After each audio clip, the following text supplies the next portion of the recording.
కారణం అది.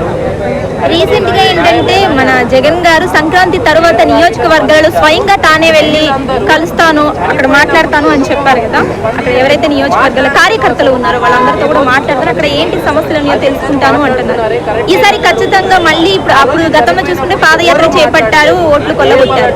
ఇప్పుడు మళ్ళీ ఏమైనా గ్రౌండ్ లెవెల్ ఇలా స్టార్ట్ అవ్వడం ఏదైనా వైసీపీ పార్టీకి ప్లస్ అయ్యే అవకాశం ఉందంటారు? వైసీపీ పార్టీకి ప్లస్ అవుతుంది, కానీ అప్పుడున్న పాదయాత్రకి తర్వాత వచ్చిన పాదయాత్రకి ఇప్పటికీ చాలా తేడా ఉంటుంది. ఆదరణ అనేది ఎప్పుడు ఒకేలా ఉండదు. అప్పుడు జగన్మోహన్ రెడ్డి గారికి ఉన్న ఇమేజ్, అప్పుడున్న సింపతి వేరు, ఇప్పుడున్న ఇమేజ్ ఇప్పుడున్న సింపతి వేరు.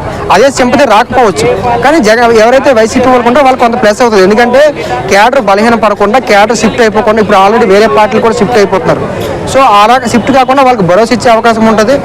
అదేవిధంగా వాళ్ళకి ఏదైనా ఇబ్బందులు ఉంటే కూడా కవర్ చేసే అవకాశం ఉంటుంది. ఈ వైసీపీ పార్టీకి కొంత స్ట్రెంత్ ఉంటుంది, కానీ అప్పుడున్నంత ఇమేజ్ ఉంటుంది, అప్పుడున్నంత హైప్ వస్తే నేను అనుకోను. ఇప్పుడు చూసుకున్నట్లయితే వైసీపీ పార్టీలో చాలా మంది కూడా వైదొలిగిపోతున్నారు. ఎవరైతే ఉన్నారో ఎమ్మెల్యేలు కానివ్వండి, ఇంకా వేరే ఎవరైనా సరే ఆ పార్టీ నుంచి పక్కకు వెళ్ళిపోతున్నారు.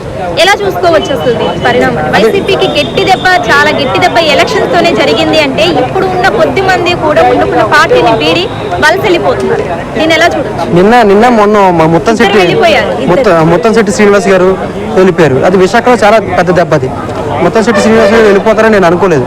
ఎందుకంటే అప్పుడు లాస్ట్ టైం కూడా చివరి క్షణంలో వచ్చారు, సీట్ తీసుకున్నారు, మనకు పోటీ చేశారు, గెలిచారు. ముత్తంశెట్టి శ్రీనివాస్ లాంటి వాళ్ళు ఇలాంటి వ్యక్తులు శ్రీనివాస్ వెళ్ళిపోతే మాత్రం ఖచ్చితంగా వైసీపీకి కొంత చాలా బలమైన ఇబ్బంది.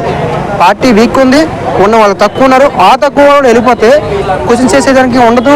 తర్వాత రేపొద్దున మన పార్టీని లిఫ్ట్ చేయడానికి ఛాయిస్ ఉండదు, పార్టీని మళ్ళీ లిఫ్ట్ చేయడానికి ఛాయిస్ ఉండదు ఇలా వెళ్ళిపోవడం వల్ల. విశాఖ డైరీపై ఏపీ ప్రభుత్వం హౌస్ కమిటీని ఏర్పాటు చేసింది, దీన్ని ఎలా చూడొచ్చు? అంటే హౌస్ కమిటీ ఏర్పాటు చేశారు విశాఖ డైరీ మీద. విశాఖ డైరీ మీద కాదు, అన్ని డైరీస్ మీద చేయాల్సి ఉండదు. అంటే కేవలం విశాఖ డైరీ మీదే హౌస్ కమిటీ వేసినప్పుడు ఏమవుతుందంటే అది ఒకదాని మీదే కక్ష పెట్టారన్న ఫీలింగ్ కలిగే అవకాశం